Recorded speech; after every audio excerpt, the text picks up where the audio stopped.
Welcome back all the Paramashivoham Level-2 participants.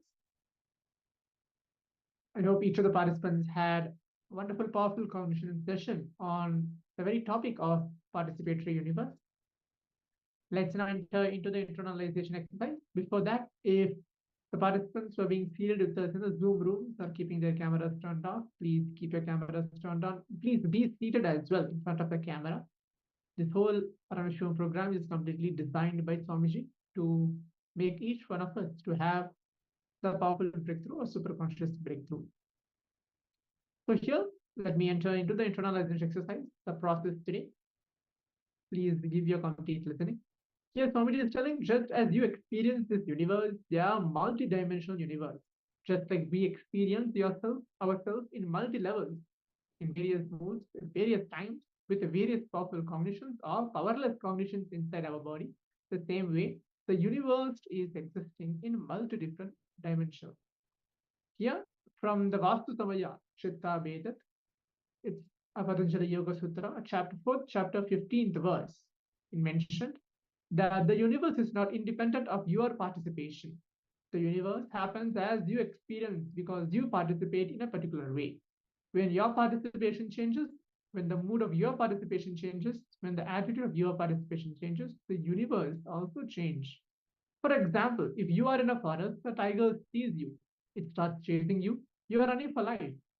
If there is a psychological intervention, for example, the moment you see a tiger, if you are shaken, frightened, certain chemicals are released in your body.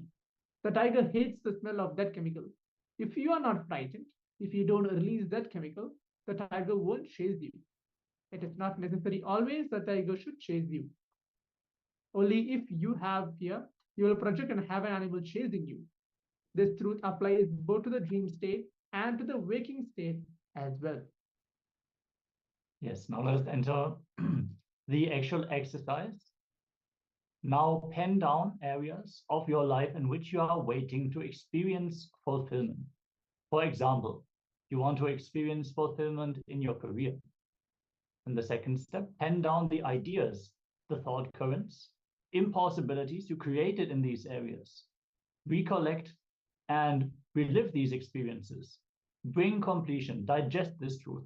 For example, in career, you feel your colleagues and family may not support your expansion. The first time I felt this was when I was about to reach out new ventures and my family said, no, you will not make it.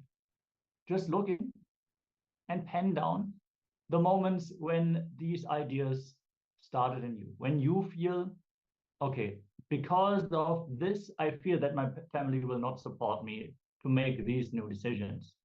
Understand the way we participate in the universe, the mode we carry, the very space we hold. This is how we are going to ultimately experience this universe.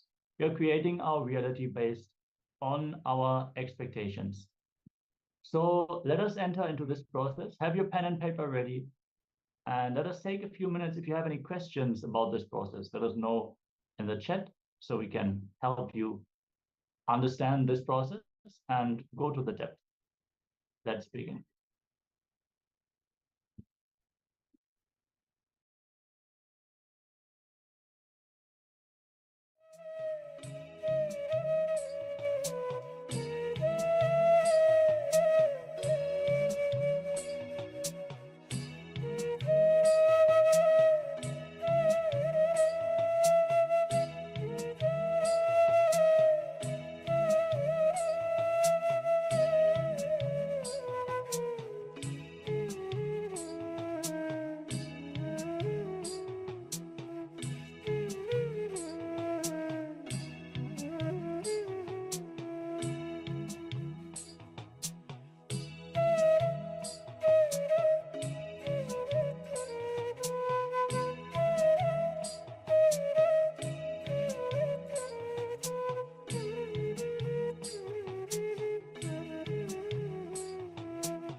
Yes.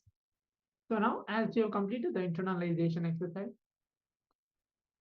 it was a very powerful internalization exercise relating to the participatory universe. Now, let's quickly enter into the power manifestation.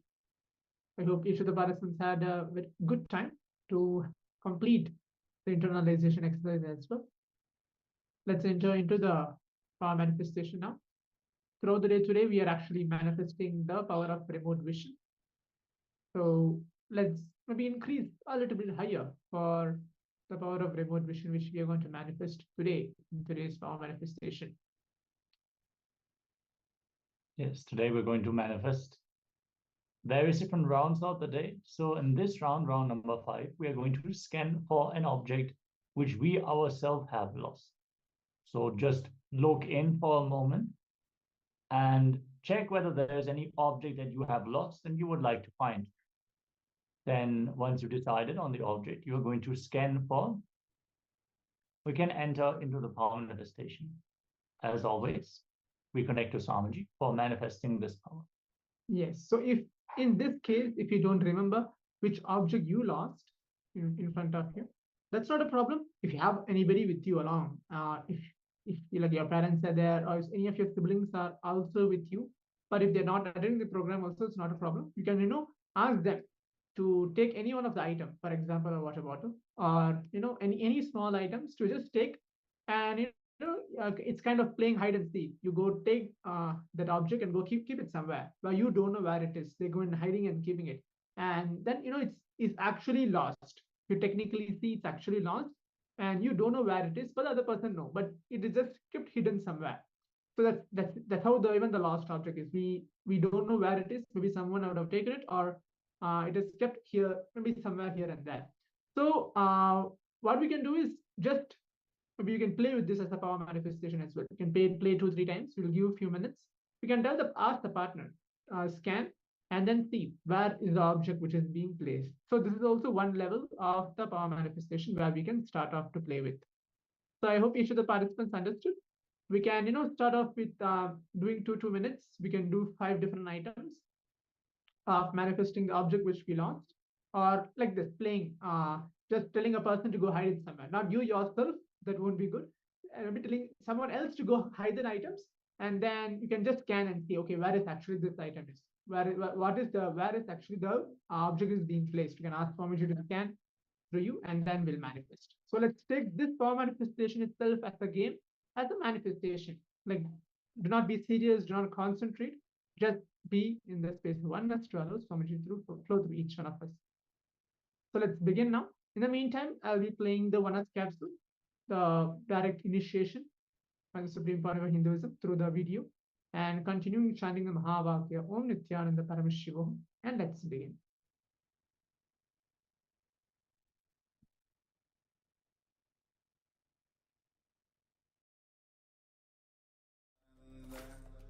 Paramashivoham Om Nityananda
All that I am, I offer to you, Swami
Yes. So as we finished the power manifestation, I hope each of the participants have actually manifested or at least tried to entering into the power manifestation.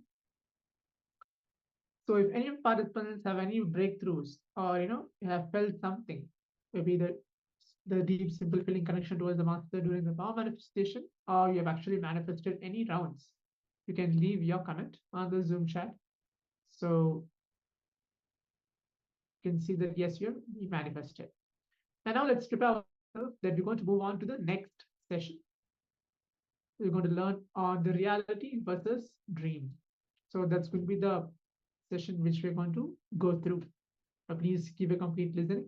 In the meantime, if you have any powerful combinations that you need to clarify with, that okay, I have a doubt in this, you can pen that down and then you can ask the acharyas. We will guide you and respond to you step by step clearly.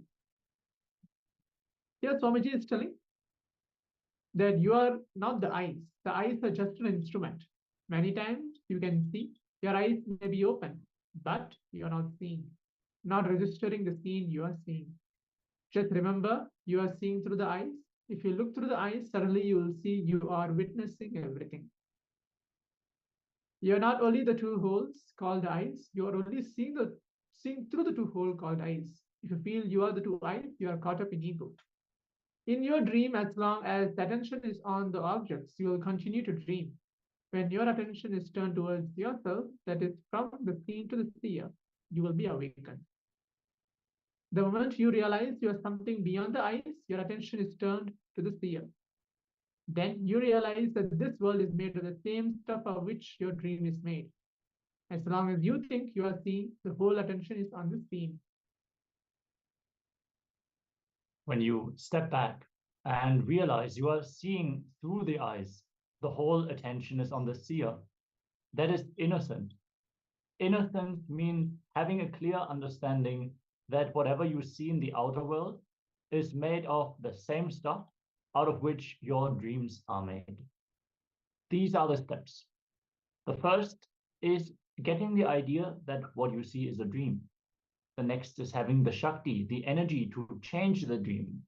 The third is the Buddhi, the intelligence to know it is a dream, and so there is no need to change it. An important truth you should know is that dreams are made of the same stuff of which this waking world is also made. If you think dreams are ordinary, this world is also ordinary. If you think this world is some kind of reality for you, dreams are also reality. Understanding this will give you the energy to make your dreams into reality and will give you the intelligence to understand that whatever you think as reality is nothing but one more dream. So now entering into what is life and death versus waking and sleep. To understand this powerful life transforming truth, we need to understand about the stuff of which the dream world and this world are made up of. We need to know about prana, the life energy that sustains us. Understand the air you breathe is just a vehicle in which the prana comes in and goes out. Prana is the life force, the energy itself. For example, if a truck comes inside this campus and leaves something and goes out, the truck is like the air, the breath. The product that is delivered is prana, the life energy.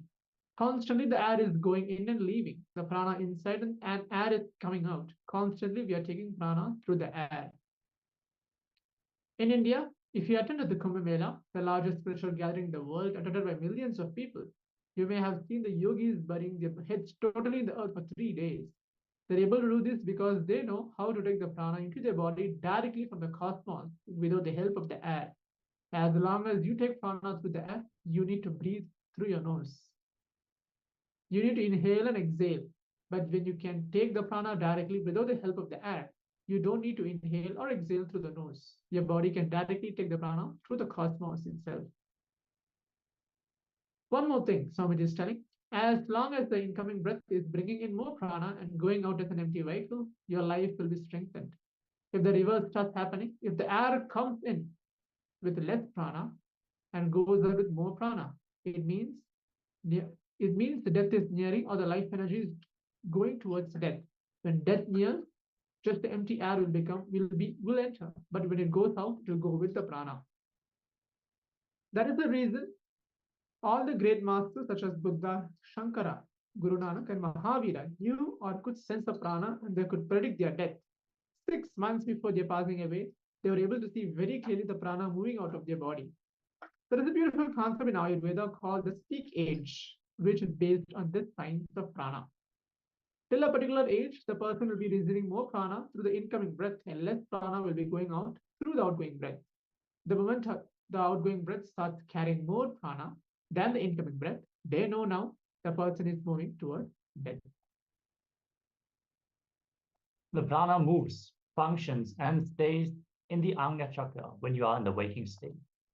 When you are in the dream state, it moves around the neck, around the Vishuddhi chakra. When you are in the deep sleep, it moves around the Anahata chakra, the heart center. That is why you can never fall asleep if your head is erect.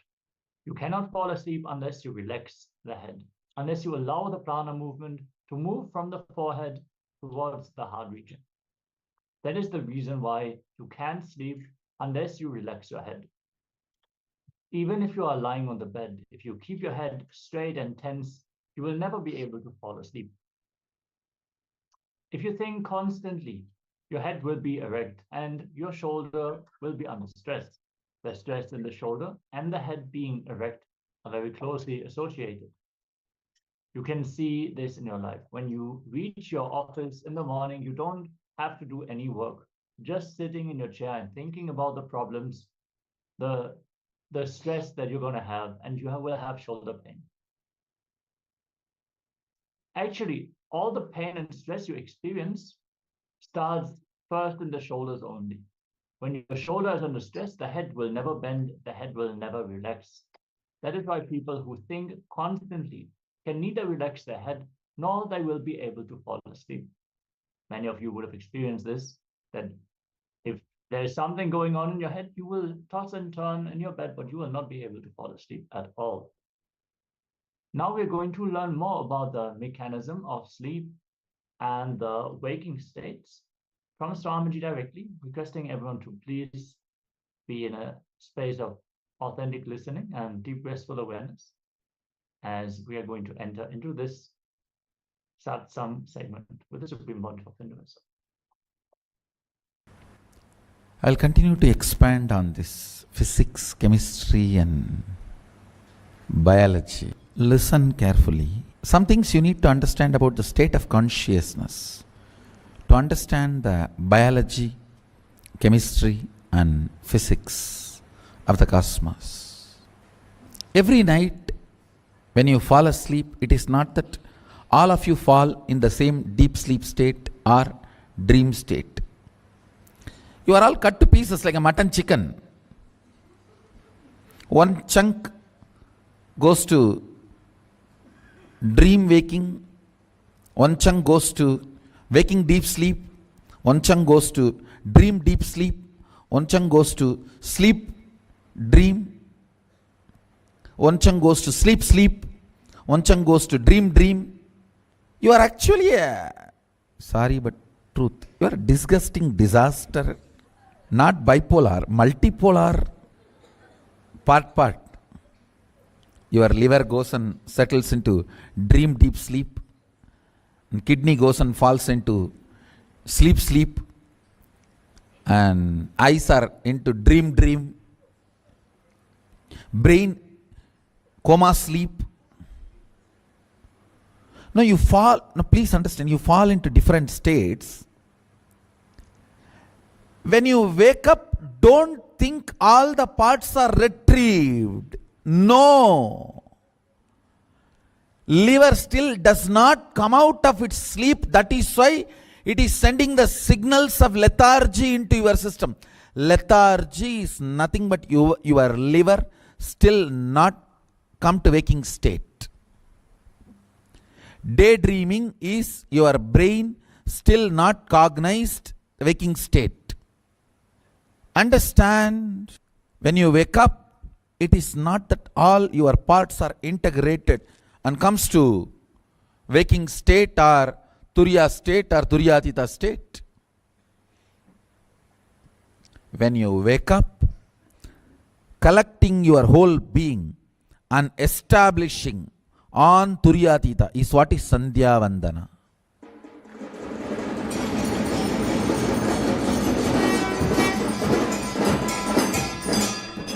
That is what is precisely the science of Sandhya Vandana. Unfortunately, even Brahmins have lost, the born Brahmins have lost being practicing Brahmins. Forget about other three Varnas. The Varna which was dedicated for this purpose itself has stopped doing. That's the most unfortunate thing. We have so many Brahmanas who don't know they are Brahmanas. We have a lot of Brahmins, but they don't know. Many of them really, what Sandhya Vandana? What? I know Sandhya, I know Vandana. Sandhya and Vandana together, which movie? No, I know Sandhya, I know Vandana. Together, they have done any movie? That movie I don't know. If you feel, whole day I am working, but end of the day, if I see I don't know what I have done, listen carefully. If you feel, whole day I am working, but end of the day I don't know what I have done. Neither I feel I have done something, nor others feel I have contributed something. But days passed. It means you have the same sickness. Multiple, disastrous, disgusting. We can create our own word. Homo, soma, coma, ama, bama, boma, memia. Because there is no name for it. Listen.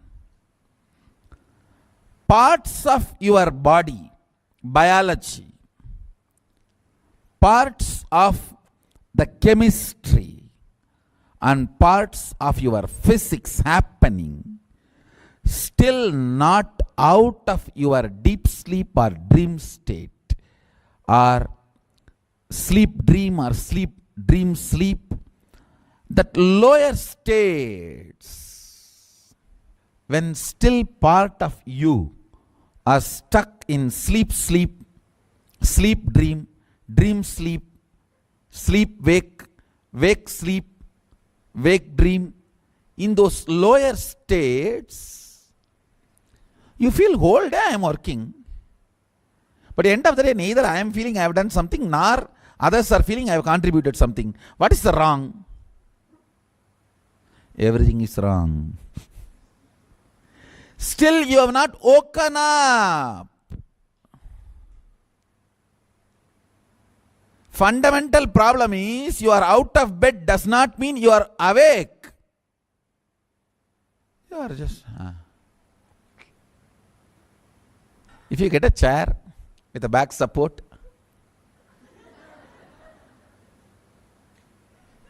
and able to get a secret place in dorm somewhere where nobody will come and knock the door, or where nobody will ask you to get up. And now with this new gadget also, 24-hour Facebook is available. Actually now we will have to add, it is not 25 states anymore. Facebook state. That's one more state. It has to become now 26. Understand, at least full 2 cycle means 42 minutes. If you are breathing long and keeping your body active through some yoga or jogging, only then actually you wake up. That is why pranayama. Pranayama is to wake up, nothing else.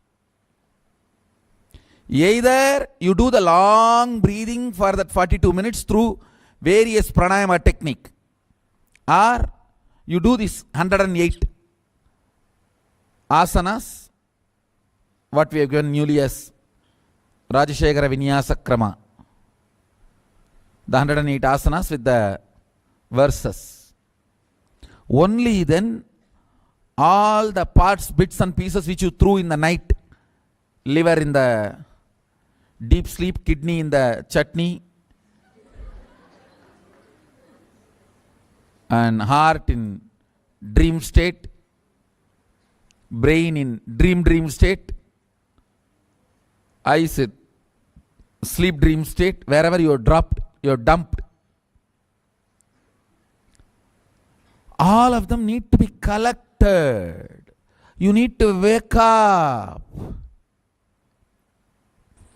You need to wake up. Only then I can train you. I cannot help you if you are sleeping.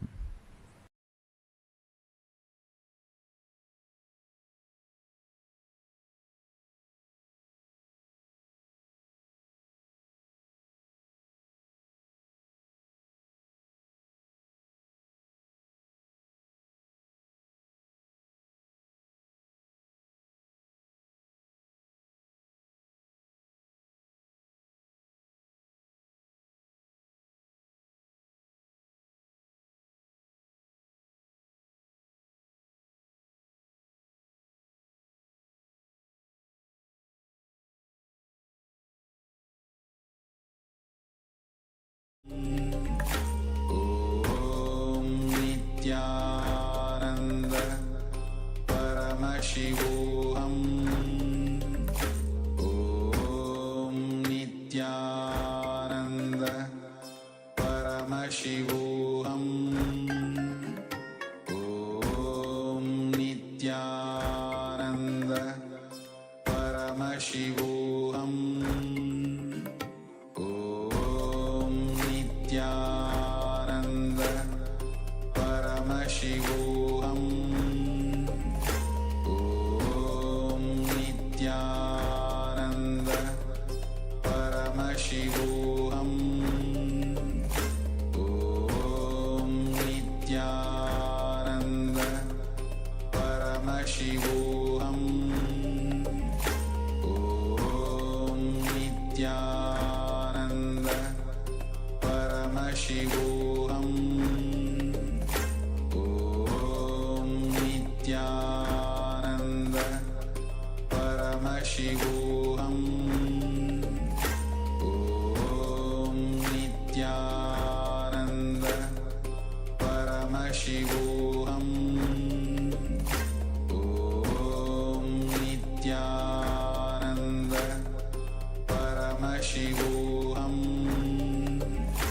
Om Nityananda Paramashivoham Om Nityananda Paramashivoham Om Nityananda Paramashivoham Om Nityananda Paramashivoham Om Nityananda Paramashivoham Om Nityananda Paramashivoham. Some things you need to understand about the state of consciousness, to understand the biology, chemistry and physics of the cosmos. Every night when you fall asleep, it is not that all of you fall in the same deep sleep state or dream state. You are all cut to pieces like a mutton chicken. One chunk goes to dream waking, one chunk goes to waking deep sleep, one chunk goes to dream deep sleep, one chunk goes to sleep dream, one chunk goes to sleep, one chunk goes to dream. You are actually sorry but truth, you are a disgusting disaster, not bipolar, multipolar, part. Your liver goes and settles into dream deep sleep, and kidney goes and falls into sleep, and eyes are into dream, brain coma sleep. Now you fall, now please understand, you fall into different states. When you wake up, don't think all the parts are retrieved. No. Liver still does not come out of its sleep. That is why it is sending the signals of lethargy into your system. Lethargy is nothing but your liver still not come to waking state. Daydreaming is your brain still not cognized waking state. Understand, when you wake up, it is not that all your parts are integrated and comes to waking state or Turiya state or Turyatita state. When you wake up, collecting your whole being and establishing on Turyatita is what is Sandhya Vandana.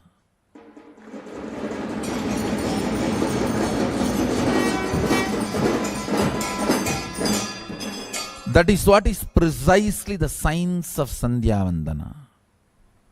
Unfortunately, even Brahmins have lost, the born Brahmins have lost being practicing Brahmins.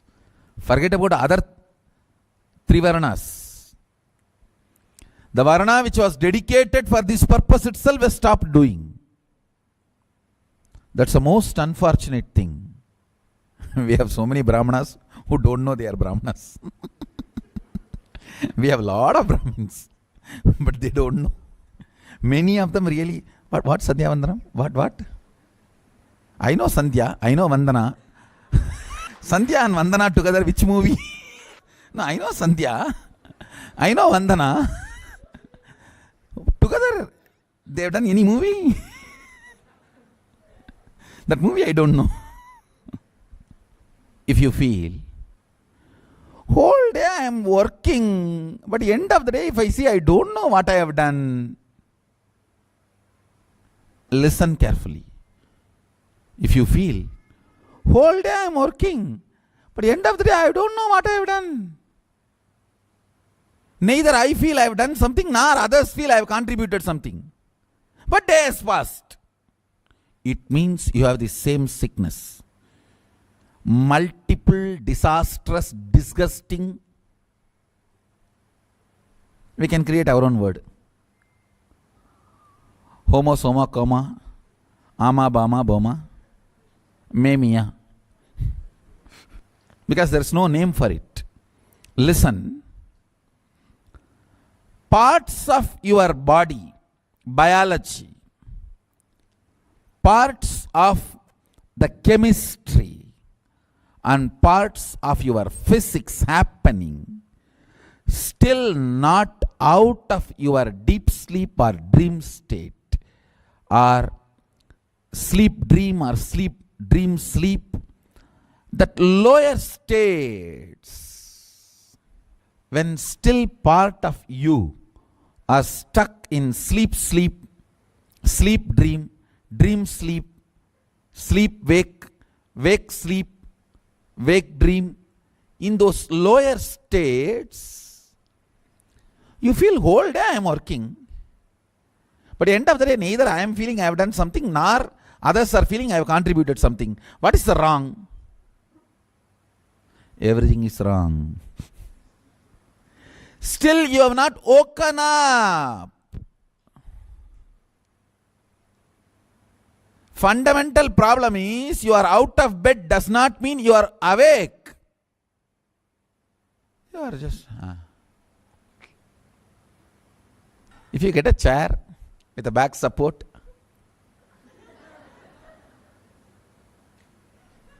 and able to get a secret place in dorm somewhere where nobody will come and knock the door, or where nobody will ask you to get up. And now with this new gadget also, 24-hour Facebook is available. Actually now we will have to add, it is not 25 states anymore. Facebook state. That's one more state It has to become now 26. Understand, at least full 2 cycle means 42 minutes. If you are breathing long and keeping your body active through some yoga or jogging, only then actually you wake up. That is why pranayama. Pranayama is to wake up, nothing else. Either you do the long breathing for that 42 minutes through various pranayama technique, or you do this 108 asanas, what we have given newly as Rajashekara Vinyasa Krama. The 108 asanas with the verses. Only then all the parts, bits and pieces which you threw in the night, liver in the deep sleep, kidney in the chutney, and heart in dream state, brain in dream state, eyes in sleep dream state, wherever you are dropped, you are dumped. All of them need to be collected. You need to wake up. You need to wake up. Only then I can train you. I cannot help you if you are sleeping.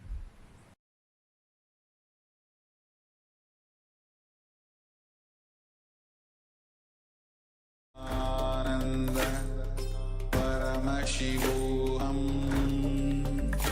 Om Nityananda Paramashivoham Om Nityananda Paramashivoham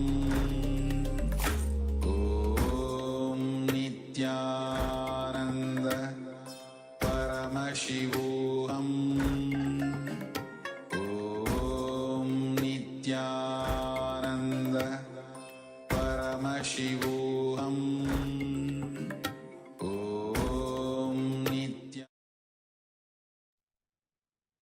Yes, so as we beautifully heard directly from the Supreme Pontiff of Hinduism on the very subject of the deep sleeps and the reality versus dream, and how Swamiji actually spoke on the waking state as well, how we are functioning in the waking states.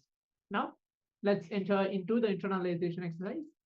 If any participants have any powerful cognition during this satsang, you can quickly go ahead and leave your comment as well.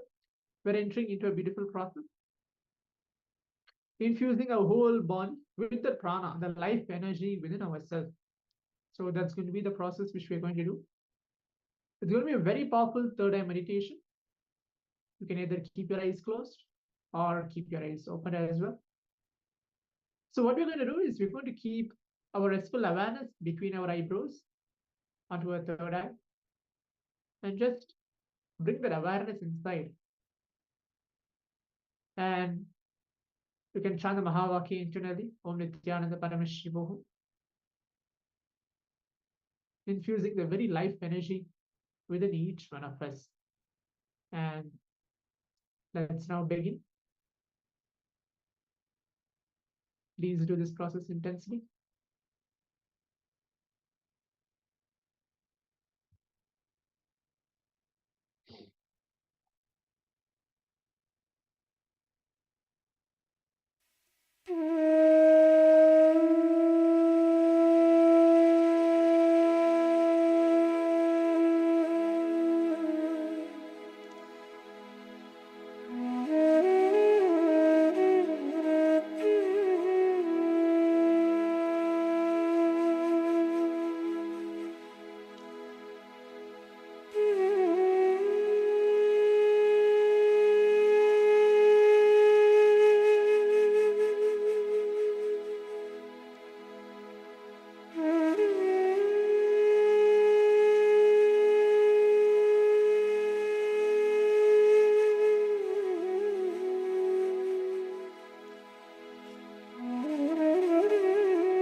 Just sit and bring your awareness to your third eye region. Hold your awareness in that Ajna chakra, in between the eyebrows. Simply sit. You can keep your eyes closed or keep them open, but intensely hold your awareness in the region in between the eyebrows. Feel that the life force energy is centering on the Ajna chakra, holding you in the waking state. Feel the prana gathering in that region as you focus your awareness on your third eye.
your head, neck, and spine in a straight line and breathe deeply. Focus the prana on the third eye region. Center yourself in the waking state. Understand even this waking state itself is nothing more than another layer of dream. Just bring the restful awareness to your third eye. Don't allow the sleepiness to settle in. When your thoughts drift away, again focus yourself on your third eye region. Breathe deeply.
Yes. As we have completed the internalization exercise, let's now enter into the power manifestation. Again, we're going to manifest the power of remote vision as well, but we're going to increase it a level higher. So please get yourself seated.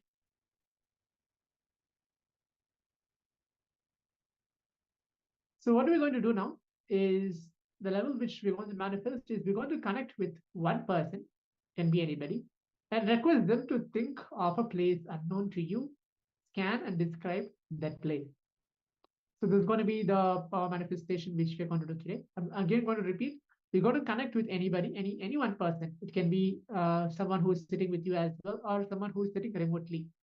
We're going to do that and connect with the person and request them to think of an unknown place.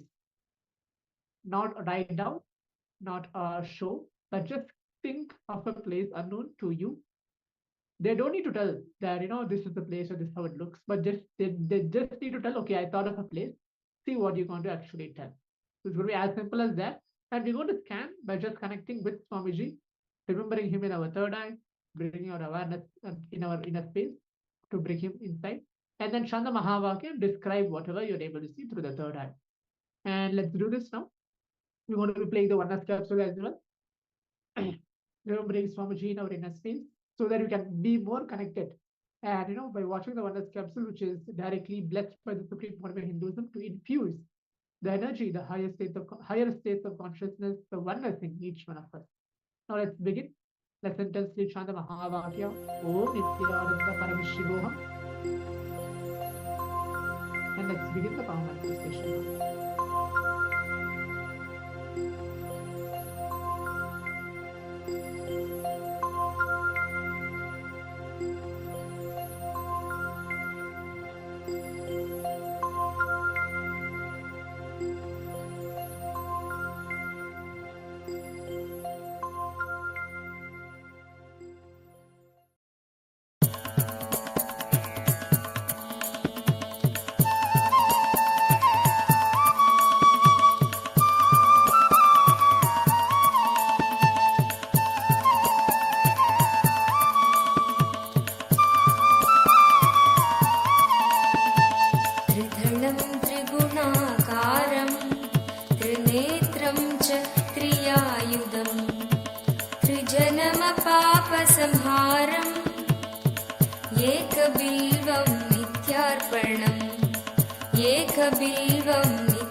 चन्द्रशेखरमीशानम् एकबिल्वम्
एकबिल्वं नित्यार्पणं श्रीविष्टं सहस्राक्षं दुत्तुभ्यां च निषङ्गिणं हिरण्यबाहुं सेनान्यम् एकबिल्वं नित्यार्पणम् एकबिल्वं नित्यार्पणम् अरुणं वामनं दारं वास्तव्यं चैव वास्तुवं ज्येष्ठं कनिष्ठं वैशाखं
Yes. So as we finish the power manifestation, requesting each of the participants to leave your comments and see what you have manifested, whether you're able to scan the unknown place of your partner. Let's take a minute to share your experience on the social media or on the Zoom chat as well to the Acharyas. As we prepare ourselves, we're going to move on to the next session as well. Please take a minute to share.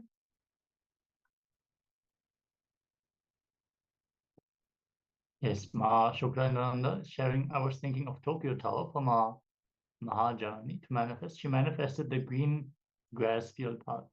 Nice. Thank you for sharing, Ma. Yes. So these small manifestation, like how she's telling, she's able to see the green grass field part. You should just celebrate yourself, telling that yes, you have manifested that, because even a small manifestation that we do, which can bring lots of change within ourselves. We might think, oh, I just manifested something small, how it's called as manifestation. No, more and more when we celebrate ourselves, when we manifest, and that's how the power manifestation happened. We celebrate that Paramashiva is coming through each one of us. So I can just see the photo which I have posted, ma'am. That's wonderful. That's actually pretty much accurate what that she said. So now let's move on to the next session. We'll be having more and more powerful power manifestation sessions as well. We're going to enter into the next powerful cognition session, learning about the psychology of perception. Let us start with what really happens on a physical level when we perceive things. Here, Swamiji tells, when there is a perception of physical reality, the various parts of the brain show a change in neutral activity as the neurons, which are the basic building blocks of the nervous system, fire in synchronicity. This results in the random visual patterns of light being perceived as specific shapes and forms. This is how the input from each of our senses is perceived as an experience of a particular sound, touch, smell, taste, or sight. The act of perception changes the chaotic state into some sort of an order that becomes both in the seen in the outside world and the process of seeing in the seer as the activity in the nervous system in the very same time. At that very moment of seeing, the probability of what is seen collapses into specific form. In the Bhagavad Gita, Krishna, the Lord and the Master, chooses to give Arjuna the experience of Krishna's cosmic form. Until then, Arjuna had seen Krishna only as a 6-foot tall, handsome friend. But upon Arjuna's request, after Krishna sees that Arjuna is ready to receive the cosmic form experience, he decides to give him that. Arjuna then sees Krishna as a manifestation of the entire cosmos in all its seeming chaos. He cries out, "Oh Lord, I can see all the gods and deities in your body. I can see all the sages and divine serpents. Oh Lord of the universe, I see many arms, stomachs, faces, eyes, in your limitless form. Oh universal form, I cannot see your beginning, middle, or end." Arjuna is unable to bear the experience because he loses his intellectual control over things. He begs for equilibrium, meaning he wants his mind to be under his intellectual control again. He wants to know the cause and effect of things and feel that they are in his control, because the experience rips him away from his perception of the cause and effect logic itself. As long as cause and effect logic is under your control, you feel you're perceiving reality. Your ego is strong and steady, but the moment the logic is shaken, you feel tremendous fear. You feel you are just a drop in an ocean. What Arjuna sees is the absolute reality, but he is afraid of the very reality because it does not conform to his logic. He begs to revert to the earlier state of perception through his 5 senses alone, through his own solid identity, his own solid ego. Yes, let us dive deeper into the physiology of perception.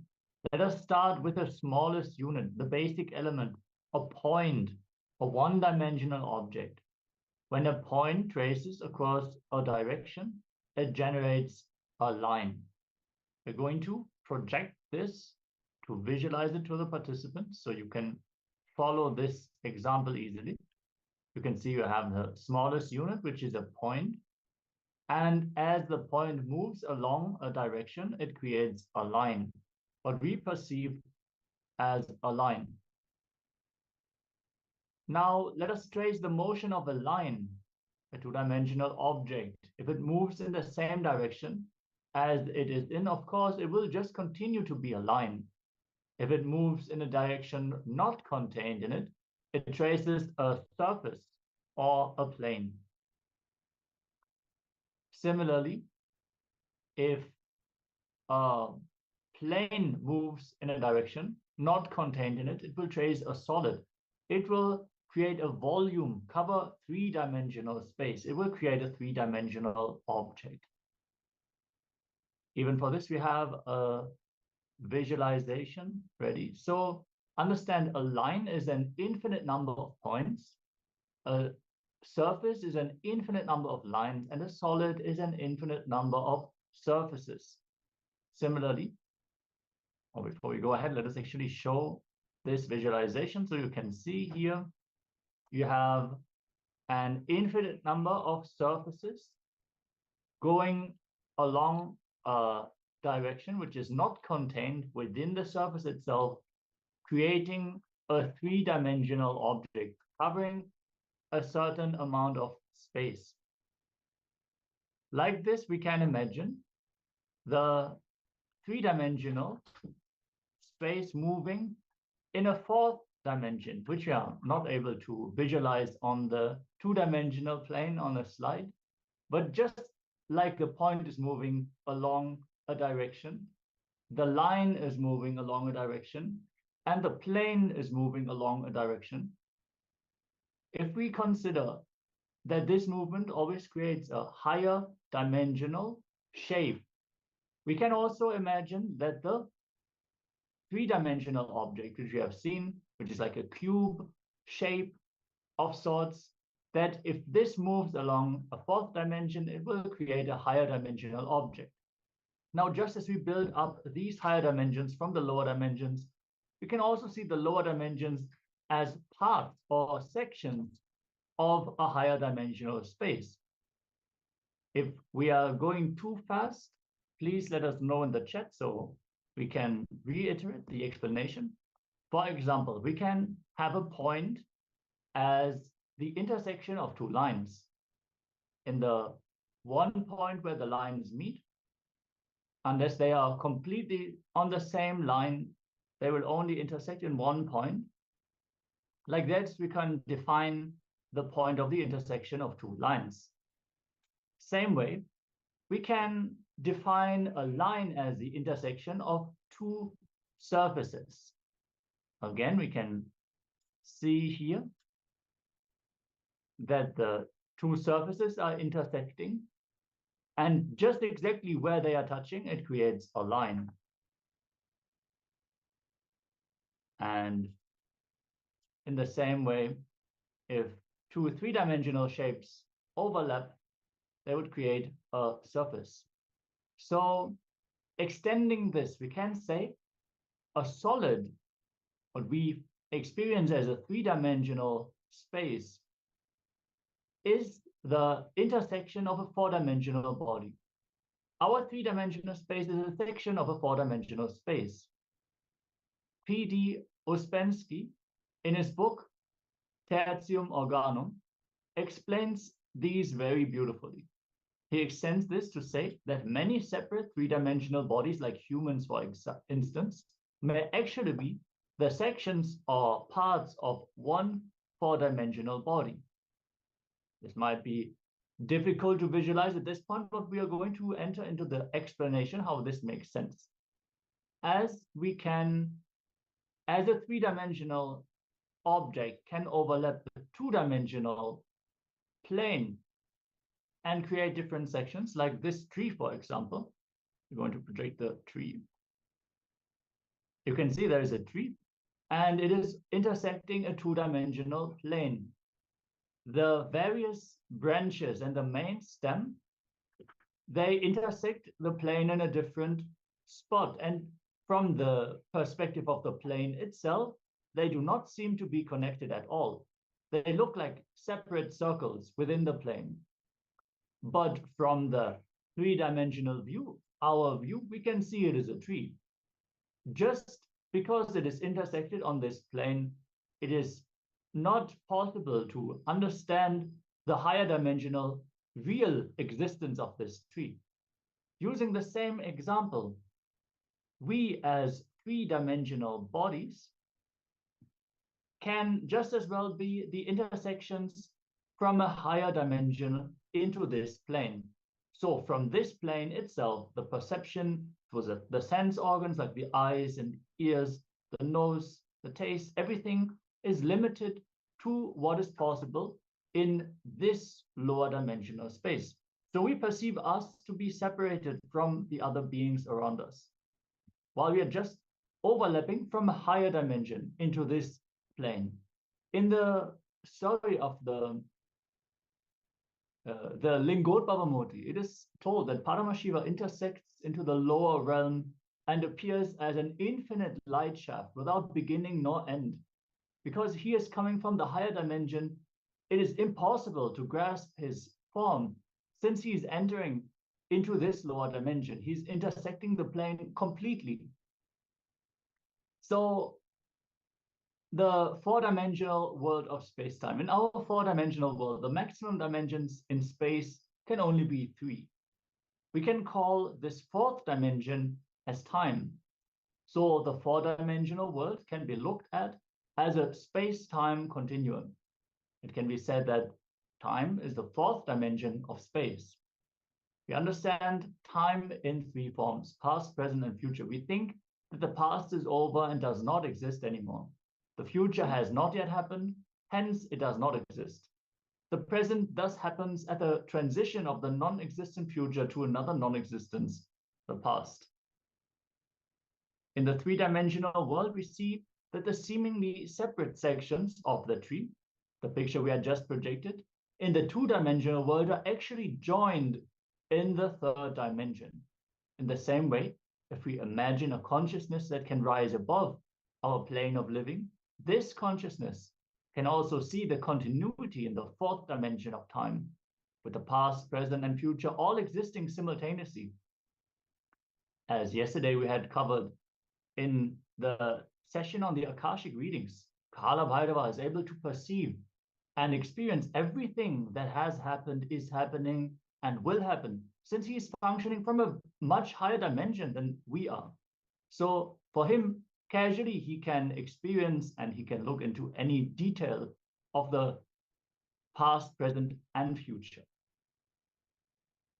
So this consciousness sees the simultaneous happening of events which the ordinary consciousness sees as a distinct event separated by periods of time.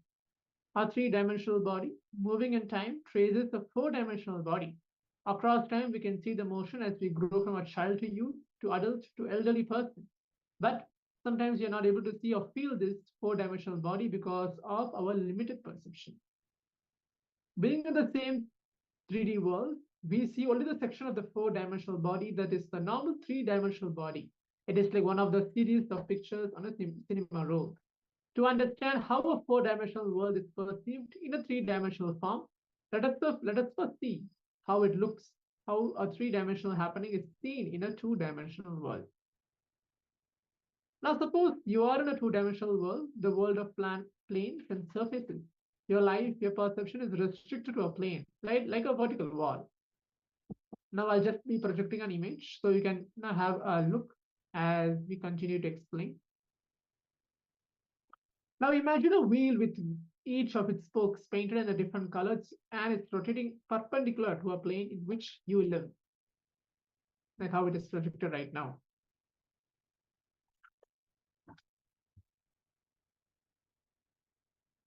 And then how will you perceive the motion of this wheel? When a spoke of the wheel intersects the plane, you will see a line of a certain color at the intersection of the wheel and the plane. Then after one spoke passes, there will be a gap when you will not be seeing anything at all. Then the next spoke of a different color will pass to the plane. So you'll perceive the motion of the wheel as lines of different colors happening at regular intervals of the time. So what is happening is this: the limited perception in a lower dimensional world is changing the perception space to a phenomenon in time. Since you can see only 2 or 3 dimensions of space, you can see the 3rd dimension only when it manifests on your plane over time. Hence, you can see it is unrelated to your two-dimensional space, and you call it a phenomenon of time. Here's how much is continuing to tell. Now imagine when a green smoke passes through a plane, simultaneously another independent phenomenon occurs. Say the barking of a dog. In the two-dimensional world, it will be seen as the correlation between the appearance of a green line and the sound of a dog barking. When it is in reality, it is not. It is not possible for the two-dimensional being to believe that there can be a rise of events outside of his plane of perception. That means, to understand the three-dimensional world, he cannot be the two-dimensional consciousness. He has to rise to the 3D consciousness directly. Similarly, to understand the four-dimensional world, we have to be in the fourth dimensional consciousness. Is this possible? Is it possible for us to go beyond the perception of the senses, which gives us only three-dimensional view? Can we actually see reality instead of the mere glimpses of reality as a phenomenon in time? The answer is yes, we can see that. Through in-depth research and development, the Eastern mystics and sages have discovered that it is possible to understand reality as it exists and to experience it also. This can happen as a natural way of life, not just a chance happening. This experience has happened in them. Through meditation, it is possible for us to experience the same state of awareness. So that's a beautiful Zen story. Once the two soldiers were looking at a flag flying in the wind. One of them said, "The flag is moving." The second one said, "No, it is the wind that is moving." A Zen master was passing by, saw the argument going on. The soldiers requested the master to help them resolve these serious issues. One of the soldiers asked the master, "Master, I say the flag is moving, but he says the wind is moving. Which is correct?" The master says, "Neither of it is correct. Only consciousness is moving." As of now, what we feel as the reality every day of our life is also virtual reality. It is only a perception of things being separated in the space and time dimension. If you look very deeply, you can see how our very perception of the world itself is questionable. From whatever quality of consciousness we see, that appears as our reality, not the absolute reality itself. Yes, we are now going to watch a short video that goes into more depth on this very topic about the dream state and reality, the very physiology of perception. Let us listen in deeply for this short satsang clip. Let's all be in a space of restful awareness. Wow. Here is a very beautiful question. Somebody is asking, Swamiji, you say there is no scale to find out whether the state in which we are there is reality or not. This person is asking, every day when I come back to waking state, I see same house, same world. But every day when I go back to dream, I don't see the same world. I don't see same world.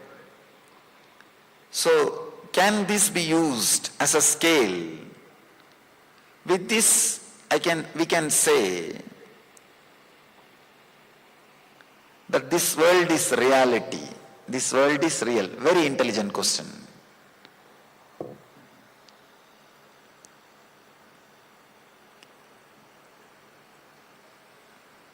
Volunteers can stop collecting the question. Maybe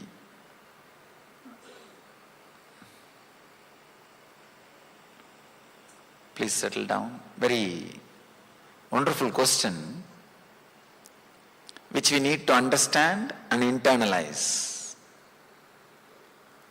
Maybe I can give you a simple sketch of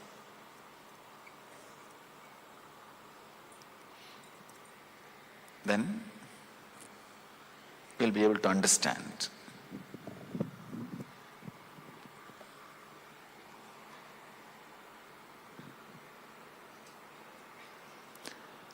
Let us analyze one night dream. For example,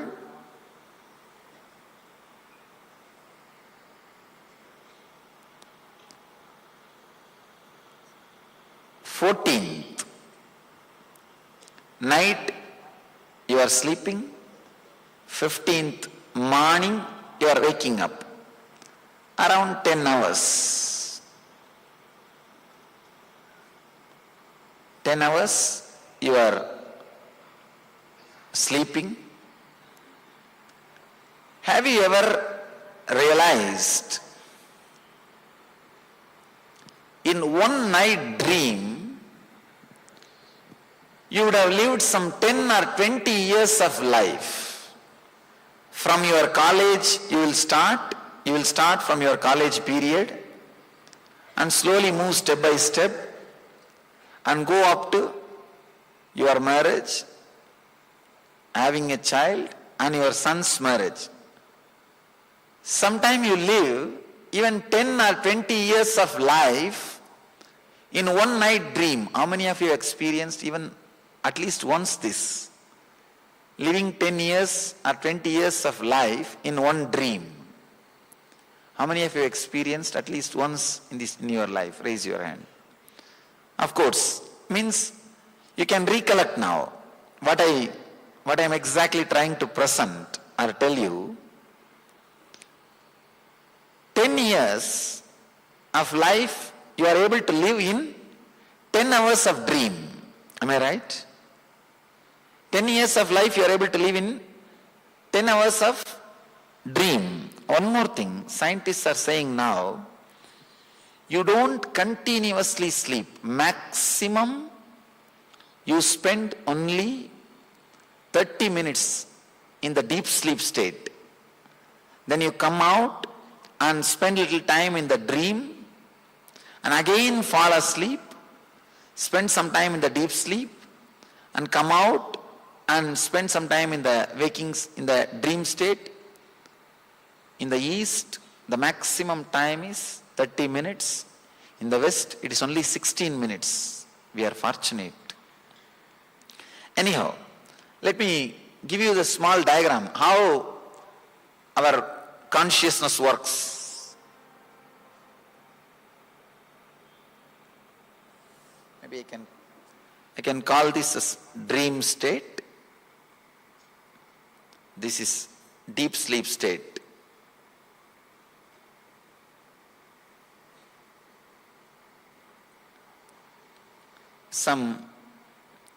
You fall into the deep sleep, maybe half an hour you spend there, then come back to the dream and go through some dreams, again fall asleep, spend some half an hour, come back, again go through some dreams, again fall asleep, come back, go through some dreams, again fall asleep. This is the way you are moving. This is the way you move between dream state and deep sleep state. Understand, in one night, 10 hours, you dream as if you lived 10 years of your life. Means in the first episode, you see you are in college. The second episode, when you come back, you see you are getting married. In the third episode, you see you have a son. Maybe in the fourth episode, when you come back, you see your son getting married. An important thing you need to understand, when you fall asleep and come back, in these different episodes, you do see the same world even in the dream state. Am I right? You do see the same world in the dream state. Understand, it's a very subtle point, very subtle understanding. If you can catch, it will really lead to a very big clarity which can really revolutionize the way in which you think about your life, the way in which you try to solve the problems of your life. There is a beautiful story. One person was dreaming. In the dream he saw a tiger chasing him and shouting, "Oh, tiger is chasing me, save me, save me." There was another one guy sleeping next to him. He got up and he saw that his friend is shouting, "Tiger is chasing me, save me, save me." What he is supposed to do? He is supposed to just tell him, "Hey, get up." Instead of that, if he tries to supply some weapon, you don't know what will happen. He may kill himself or he may kill you. You do not know how to decide. If you understand these basic things, suddenly you will see the decision making will be revolutionized. The cognitive shift will happen in you. The way in which you think and the way in which you make decisions, the way in which you try to find out solutions for your problems will be different. Means you will start working towards the right solutions. The right solution at that moment for that person is just asking him, "Wake up." That's the right solution. Instead, if you are trying to find out any other solution, it will only lead to more and more problems, more and more difficulties. Here, all I want to tell you is, in 10 hours of deep sleep, you live 10 years of dream. Means, many times you fall asleep and come back. When you come back, naturally in all these 4 episodes, even though there was a break, you saw the same world.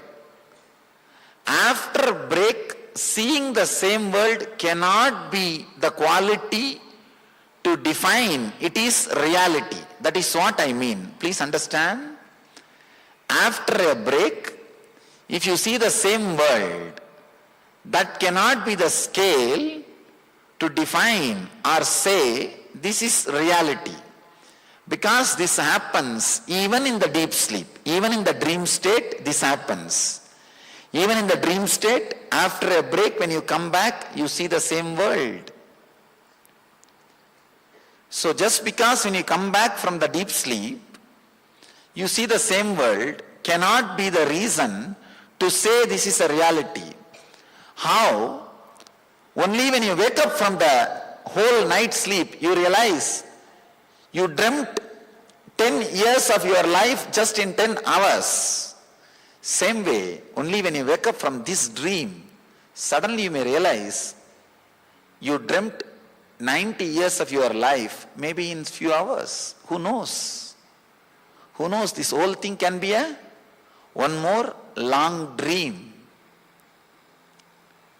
Realizing, understanding, there is a possibility this can be one more long dream, will turn much of your attention and awareness to the center, to the consciousness. I can say that is the first step in spirituality. That's the first step for psychological revolution. Again and again, our sufferings are giving a clear statement. We are holding on to emptiness. Our suffering is nothing but a clear statement from the reality. You are not living with the reality. But somehow we know how to cover.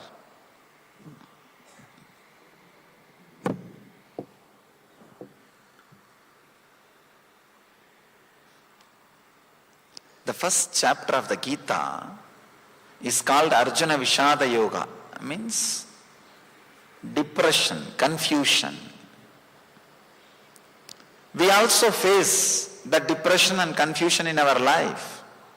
I call this depression of success. After achieving what we want to achieve, but realizing what far we want to achieve has not happened, a kind of a depression will happen in us. very few rare intelligent people only understand that I am facing this suffering or depression because I am not living with the reality. Here, all I am trying to tell is just because you are seeing, do not think you are living with the reality. Usually I face another one question on the same line. Swamiji, not only I am seeing this world, even the people who are living around me are seeing this world same way. How can you say it is a dream? Understand? In the dream, if you are seeing a particular city, if you are dreaming that you are going to that city with your whole family, not only you, the family which is with you inside your dream also will see the same city. Because they are also projections of your own mind. So just because the people who are around you seeing the same scene does not mean the scene is reality. Even the people who are around you, whom you are seeing, can be the projection of the same scene. Can be the projection of the same scene. Sometimes it frightens. If you go a little deeper, it frightens. It feels like everything in front of you is melting like a wax. The ultimate truth is the stuff out of which your dream world is made, the same stuff, out of that same stuff with this waking state is also made. If your attention is centered on the stuff, naturally the inner healing cannot happen. If your attention is equally distributed on the consciousness and the stuff, that is what I call healthy life, balanced life. You will have the physical, mental health and the life. If your attention is totally centered on the consciousness, not on the stuff with which these worlds are made, that is what I call living enlightenment or Jivan Mukti. Whether you want Jivan Mukti or not, or whether you want enlightenment or not is secondary.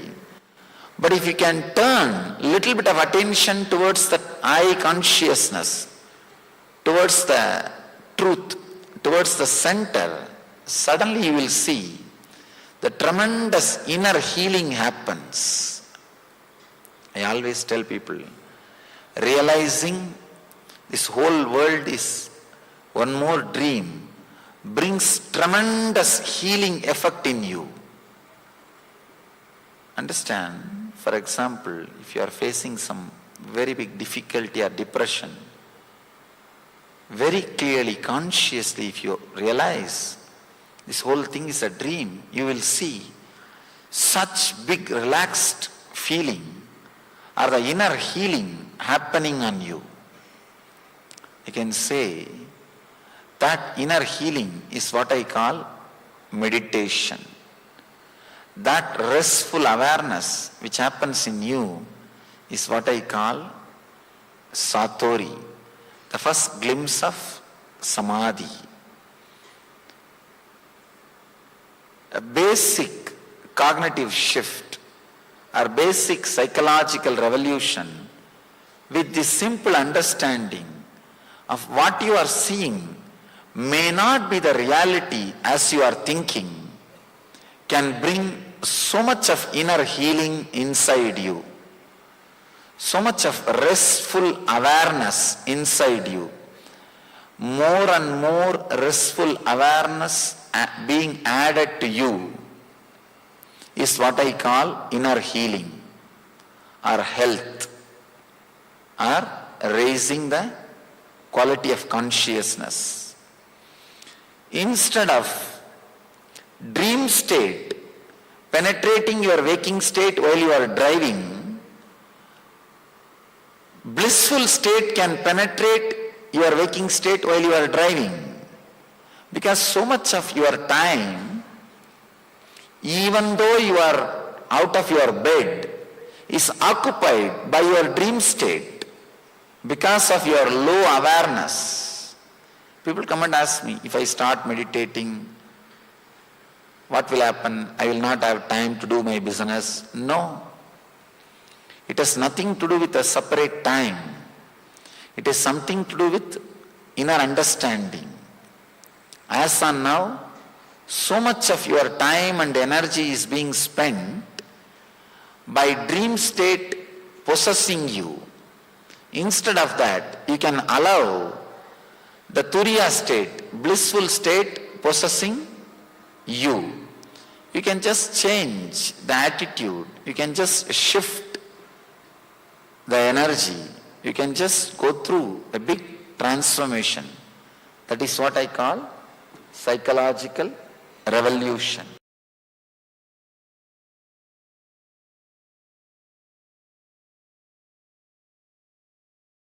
Paramashivoham Om Nityananda Paramashivoham Om Nityananda Paramashivoham Om Nityananda Paramashivoham Nityananda Paramashivoham Om Nityananda Paramashivoham Om Nityananda Paramashivoham Om Nityananda Paramashivoham Om Nityananda Paramashivoham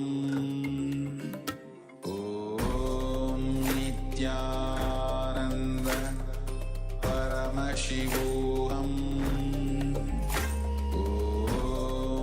Nityananda Paramashivoham Nityananda Paramashivoham Om Nityananda Paramashivoham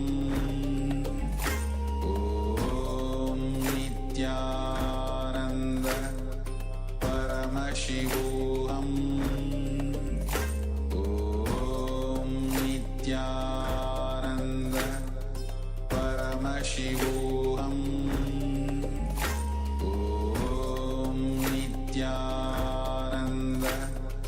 Paramashivoham Om Nityananda Paramashivoham Om Nityananda Paramashivoham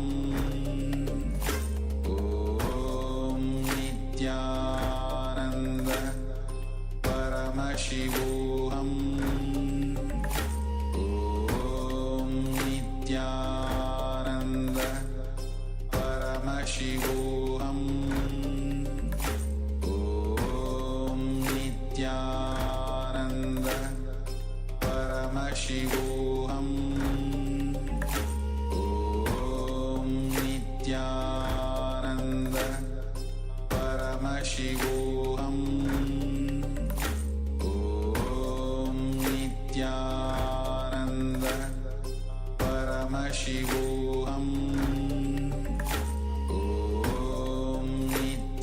Nityananda Paramashivoham Om Nityananda Paramashivoham Om Nityananda Paramashivoham Om Nityananda Paramashivoham Om Nityananda Paramashivoham Om Nityananda Paramashivoham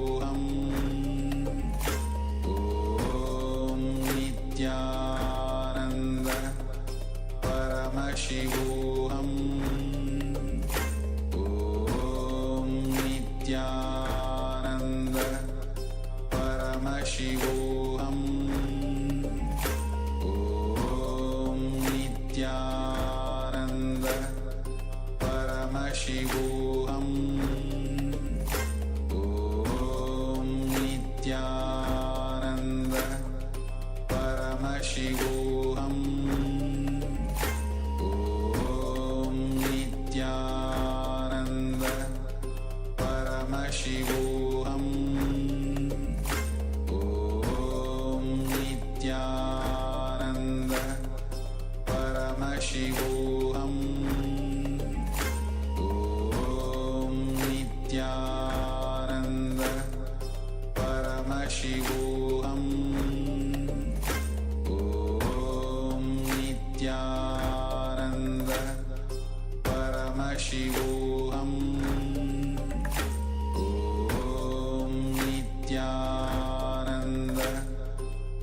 Paramashivoham Om Nityananda Paramashivoham Om Nityananda Paramashivoham Om Nityananda Paramashivoham Om Nityananda Paramashivoham Om Nityananda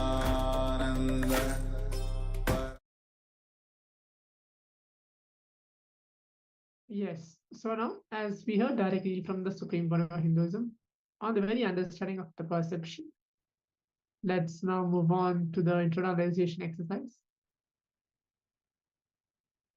Let's prepare ourselves to understand more deeper and do a simple process as we entering into the internalization exercise of this very subject that whatever we have studied.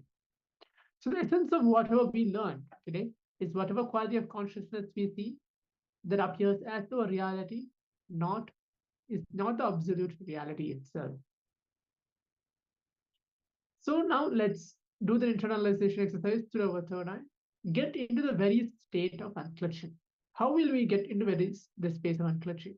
Just by remembrance of Swamiji, nothing else, or just have a simple feeling connection towards him.